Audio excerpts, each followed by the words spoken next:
नमस्कार. सध्या वसई विरारमध्ये खड्ड्यावरून मोठं राजकारण चालू आहे. कारण वसई विरार शहर महानगरपालिकेवरती गेल्या महिनाभरातच 3 ते 4 असे मोर्चे अलग अलग पार्टी अलग अलग संघटना काढत आहेत. ह्यामध्ये वसईतील काँग्रेस कार्यकर्ते आणि वसईमधील जुने सर्व सामाजिक कार्यकर्ते असे ओळख असलेले समीर वर्तक हे देखील पत्रव्यवहार आणि पाठपुरावा करत आहेत. मागच्या वेळेला त्यांनी स्वतः एक आंदोलन देखील केलेलं आणि त्या आंदोलनामध्ये देखील काय झालेलं आणि आताची काय कंडिशन आहे हे विचारण्यासाठी आम्ही स्वतः समीर वर्तक यांच्याशी बोलणार आहोत. समीर साहेब नमस्कार. नमस्कार साहेब, सध्या वसई तालुक्यामध्ये खड्ड्याबद्दल तुम्ही काय सांगाल? बघा, तसं देशाला स्वातंत्र्य मिळाल्यापासून रस्ते, वीज आणि पाणी ह्या बाबतीत सातत्याने संघर्ष करावा लागत आहे नागरिकांना. परंतु वसई विरारमध्ये आता स्पेसिफिक विषय आपल्या खड्ड्यांचा केला आपण, तर आज मी इथे आपल्याशी बोलताना काँग्रेस पक्षाचा कार्यकर्ता किंवा सामाजिक कार्यकर्ता म्हणून नाही बोलत आहे. मी स्वतः 2000 सालापासून म्हणजे मागच्या 26 वर्षापासून वसईतल्या रस्त्यांवरती स्कूटरवरती फिरत असतो. त्यामुळे मला माझ्या जीवाची पण आता काळजी वाटायला लागलेली आहे या खड्ड्यांमुळे. कारण कालच पुण्यामध्ये 11 वर्षाच्या मुलाला एक वडील घेऊन जात असताना खड्ड्यांमुळे त्या वडिलांच्या डोळ्यासमोर 11 वर्षाच्या मुलाच्या डोक्यावरून एका ट्रकचं चाक गेलं. मी स्वतःला पाहिलं तिकडे की ही परिस्थिती कदाचित माझी पण होऊ शकते. आज मागच्या 8-10 दिवसामध्ये महाराष्ट्रामध्ये जवळपास 8 दुचाकी स्वारांचा या खड्ड्यांमुळे मृत्यू झालेला आहे. आपल्या वसईमध्ये कोणाचा मृत्यू झालेला नाहीये, परंतु शेकडो नागरिक ह्या खड्ड्यांमुळे जायबंदी झालेले आहेत. कोणाचं डोकं फुटलंय, कोणाचा पाय तुटलाय, कोणाचा हात तुटलाय. काय की हे का होते? मी आत्ताच सार्वजनिक बांधकाम विभागाच्या अधिकाऱ्याकडे जाऊन आलो, तर ते बोलले नाही, आता आम्ही गणपतीच्या अगोदर रस्ते पूर्ण करतोय. आणि मी सांगितलं, मग खड्डे पडलेले तुम्ही मान्य करतात, मग मागच्या 1-1.5 वर्षात खड्डे होते तेव्हा तुम्ही पगार घेतला नव्हता का? तुम्हाला पगार मिळतोय म्हणजे अधिकाऱ्यांना त्यांचा पगार मिळतोय ह्या कामासाठी, ठेकेदारांना त्यांचे पैसे मिळत आहेत, मग नागरिकांना त्रास का? एक राग ह्या खड्ड्यांमुळे एक दुचाकीस्वार म्हणून माझा आहे आणि तो प्रत्येकाचा असायला पाहिजे. आणि तो कुठेतरी आंदोलनाच्या माध्यमातून जेव्हा रस्त्यावरती उतरतो तेव्हा ह्या अधिकाऱ्यांचे आणि ठेकेदारांचे धाबे दणाणतात. आणि मी सर्व नागरिकांना ह्या निमित्ताने सांगू इच्छितो की या खड्ड्यांवरती तुम्ही आवाज उठवत चला, कारण प्रत्येक व्यक्तीचा जीव हा खूप महत्वाचा आहे. आता विषय येतोय मी की वसईतल्या खड्ड्यांसंदर्भात सातत्याने खड्डे आणि त्याच्यावरती ठेकेदाराला मिळणारं काम म्हणजे आर्थिक व्यवहार आणि त्या आर्थिक व्यवहार प्रशासनामध्ये बसलेले अधिकारी आणि सत्तेमध्ये असलेले पदाधिकारी ह्यांना कुठेतरी त्यांची हात मिळवणी असते, कुठेतरी त्यांचा लाभ असतो तिकडे. त्याच्यामुळे नागरिकांना होतोय त्रास. आता मी स्पेसिफिक वसईतल्या रस्त्यांचे खड्डे तर आहेच विषय, पण मागच्या वर्षी 2025च्या जानेवारीमध्ये महानगरपालिकेतर्फे अमृत 2 ही पाण्याच्या योजनेसाठी पाईपलाईन अंथरायचं काम चालू झालं. ह्या कामासाठी ठाण्यातल्या एजन्सीला, मी विशेष करून सांगतो ठाण्यातल्या, म्हणजे तुम्ही समजून जायचं, 349 कोटीचं काम दिलंय. 349 कोटीचं काम कशाला दिलंय? तर ह्या महानगरपालिकेतर्फे जी अमृत 2 योजना आहे त्याचं पाईपलाईन अंथरायचं काम दिलेलं आहे. मग ह्यांनी काय केलं? ह्यांनी सगळे रस्ते एका बाजूला चर खणला आणि त्याच्यामध्ये पाईप टाकले आणि त्याचं व्यवस्थित पूर्ववत म्हणजे रिस्टोरेशन म्हणतात ते व्यवस्थित केलं गेलं नाही. मी स्वतः माझ्याकडे त्या कामाची मी देखरेख बघितलेली आहे. त्या कंत्राटदाराकडे कुठेही त्याच्याकडे सिस्टीम नव्हती. कुठेही तो इकडे तिकडे ठेका मजूर घ्यायचा आणि काहीतरी तिकडे तकलादू काम करत होता. परत कुठेही काम चालू असताना सुरक्षिततेचे नियम पाळले जात नव्हते. कुठेही तिकडे बॅरिकेड्स लावलेले नव्हते. म्हणजे अगदी टुकार अशा ठेकेदाराला 349 कोटीचं काम दिलेलं.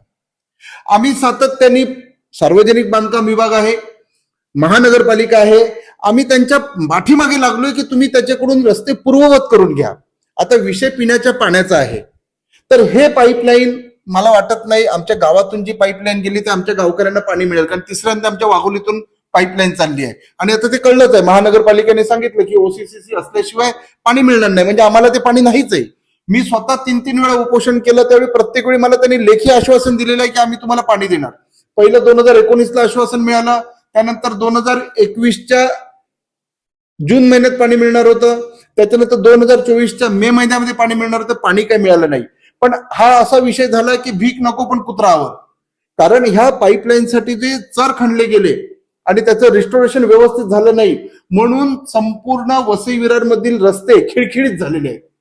कारण एका बाजूला जवळपास 5 फूट खालती गेल्यामुळे ते खिळखिळे झालेले आहेत आणि आता ते रस्ते दुरुस्त होऊच शकत नाहीत. फक्त आता गणपतीच्या अगोदर काहीतरी खड्डे भरायचा तो कार्यक्रम दरवर्षी असतो, परंतु नागरिकांचं काय? आज महानगरपालिकेला आम्ही पाठपुरावा करत असताना सार्वजनिक बांधकाम विभागाच्या रस्त्यावरती महानगरपालिकेने परवानगी घेतली नाही. मग सार्वजनिक बांधकाम विभागाने सदर कंत्राटदारावरती सार्वजनिक मालमत्तेचं नुकसान केलं, ह्या प्रकरणी गुन्हा दाखल व्हावा म्हणून माझ्या आणि आमच्या कमिटीच्या माध्यमातून केलेल्या पत्रव्यवहार आणि पाठपुराव्यामुळे नालासोपारा पोलीस स्टेशन आणि वसई पोलीस स्टेशन मध्ये गुन्हा दाखल करण्यासंदर्भात पत्रही दिलेलं आहे. हे स्पेसिफिक मी सांगतोय की पत्र देण्यात आलेलं आहे, पण अजूनपर्यंत कुठेही नाही ठेकेदारावरती कारवाई होत आणि संबंधित अधिकाऱ्यांवरती पण कारवाई व्हायला पाहिजे, कारण त्यांची जबाबदारी आहे. त्यांना ह्या गोष्टीसाठी पगार मिळतो की काम व्यवस्थित होते की नाही ह्यासाठी. तर ह्या ठेकेदार आणि अधिकारी हे दोघंही दोषी आहेत. तर मी संपूर्ण वसई विरार मधील नागरिकांना एक विनंती करू इच्छितो की कदाचित ह्या खड्ड्यामुळे जाणारा पुढचा बळी तुमचाही असू शकेल. त्यामुळे प्रत्येकाने ह्या संदर्भात आवाज उठवला पाहिजे. जेव्हा काम चालू असेल तेव्हा अधिकाऱ्यांना जाऊन जाब विचारला पाहिजे आणि जे काम व्यवस्थित होते की नाही त्या संदर्भात तुम्ही चर्चा केली पाहिजे. परंतु जे कोणी या खड्ड्यांच्या विरोधात आंदोलन करतंय ते करत राहिलं पाहिजे. फक्त सत्ताधारी म्हणजे ज्यांची देशात राज्यात सत्ता आहे त्यांनी काम करावं, आंदोलनाचं ढोंग करू नये. त्यांनी काम करून दाखवावं. परवा दिवशी मी बघितलं तर खासदार म्हणजे देशातलं सर्वोच्च संसद भवनातला सदस्य खासदार तिकडे आलाय. अरे कोण आयुक्त? खासदारांनी कॉलरला पकडून ते काम करून घेतलं पाहिजे आणि खासदार स्वतःच रडतोय. आणि वसईतले आमदार, वसईच्या आमदारांनी मागच्या वर्षी नोव्हेंबरमध्ये बॅनर लावलेले वसईभर की वसईकरांना सुरक्षित आणि दर्जेदार रस्ते देणार. कुठे आहेत ते सुरक्षित आणि दर्जेदार रस्ते? मुख्यमंत्र्यांसोबत काहीतरी फोटो बिटो काढून लावलेले. तर सत्ताधारी पक्षांनी कृपया आंदोलनाचा ढोंग न करता सर्वसामान्य नागरिकांना सुविधा कशा पुरवल्या जातील ते बघितलं पाहिजे. आणि वसई विरारचे तुम्हाला सांगतो हे आहेतच, त्यांना काय लोकांच्या जगण्या मरण्याशी काही संबंध नाहीये, कारण ते लोक मोठमोठ्या गाड्यातून फिरतात. आमच्यासारखे स्कूटरवर फिरणाऱ्यांनाच ते खड्डे जाणवतात, मोठ्या गाड्यातल्या लोकांना खड्डे नाही जाणवत. तर त्यांनी पण लक्ष दिलं पाहिजे की देशामध्ये परिस्थिती बदलायला वेळ लागणार नाहीये, तशी वसई विरारमध्ये पण परिस्थिती बदलेल. त्यामुळे या खड्ड्यांमुळे कुठलं मोठं अजून अकृत घडता कामा नये एवढी माझी फक्त इच्छा आहे. पुन्हा एकदा मी खरोखर डाबरे साहेब आपले आभार मानतो की आपण हा विषय लोकांपर्यंत पोहोचवण्यासाठी चांगले प्रयत्न करत आहात. धन्यवाद. तुम्ही आताच बोलले की जे सत्ताधारी आहेत किंवा दुसरे कोणी आता जे मोर्चे काढलेले आहेत हे फक्त ढोंग आहे, एक फक्त दिखावपण आहे. तर तुम्हाला काय वाटते आता जर का तुम्ही पत्रव्यवहार करता, तुम्ही वारंवार सर्वांशी भेटता, परंतु तुम्ही ह्याचा घवघवा करत नाही किंवा दाखवायचा प्रयत्न करत नाही. तुमचं म्हणणं एवढंच आहे की रस्त्यावरचे खड्डे बुजले पाहिजेत, लोकांना चांगला रस्ता मिळाला पाहिजे. तर मग हे जे आंदोलन केलेलं, या आंदोलनाला बीजेपी वाले आणि जे त्याच्या एक दिवस अगोदर म्हणजे 14 तारखेला एक आंदोलन झालेलं, ह्या दोन्ही आंदोलनाला आता बहुजन विकास आघाडी ए टीम आणि बी टीम असं बोलतात. त्याबद्दल तुम्ही काय सांगता? बघा, 14 तारखेचं जे आंदोलन झालेलं आहे ते सगळे सामाजिक कार्यकर्ते आहेत. त्यांना कुठलं रोगप्रतिनिधी म्हणून हौस नाहीये. ते सर्वसामान्य जनतेसाठी मेहनत करतायत आणि त्यांच्या मेहनतीचा काही जण वापर करू इच्छित आहेत. त्या दिवशी पण काही जण स्टेजवर गेलेले मोठ्या मोठ्याने बोलले, अरे सत्ता कोणाची आहे, देशात सत्ता कोणाची आहे, अरे अच्छे दिन येणार, तुम्हाला सांगतो की देशाचा विकास होणार, महासत्ता होणार. मग खड्ड्यावरती अडकलं कशी तुमची महासत्ता? आज 12 वर्षापासून मी तुम्हाला सांगतो की सत्ताधारी म्हणजे भाजपाच्या लोकांना मी स्पष्ट त्यांच्या सोशल मीडिया अकाउंटवरती टाकलंय, अरे सत्ता तुमची, तुम्ही रडतात कशाला? तुम्ही रडतात कशाला? आणि पुढचा विषय, ह्यांनी जर का मोर्चा काढलेला ते खासदार आणि आमदार उपस्थित असताना महानगरपालिकेचे आयुक्त आले नाहीत, म्हणजे हा नक्की चुकीच्या लोकांना पालघर जिल्ह्यातील आणि वसई तालुक्यातील लोकांनी निवडून दिलेला आहे की त्यांचा प्रशासनावरती कुठलाही काय म्हणतात ते दबाव नाही आहे किंवा प्रशासनावरती वचक नाही आहे. आणि असे लोकप्रतिनिधी खरोखर आपल्या या तालुक्याला जिल्ह्याला न्याय मिळवून देतील का, हा एक प्रश्न माझ्या मनात आहे. तर आपण ऐकलं समीर वर्तक यांचं म्हणणं आहे की वसई तालुक्यात जे खड्डे आहेत ते बुजले पाहिजेत, चांगले रस्ते मिळाले पाहिजेत. परंतु आपण ज्यांना निवडून दिलेले आहेत ते सक्षम आहेत का?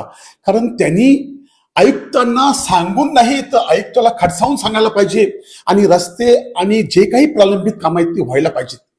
परंतु मागच्या काही दिवसापूर्वी जे आंदोलन झालं, म्हणजे 16 तारखेला जे आंदोलन झालं, त्यामध्ये आपण निवडून दिलेले खासदार आमदार हे विनंती याचना करतात आणि त्या ठिकाणी त्यांचं निवेदन घेण्यासाठी देखील आयुक्त साहेब आले नाहीत, ही देखील त्यांनी खंत बोलून दाखवलेली आहे.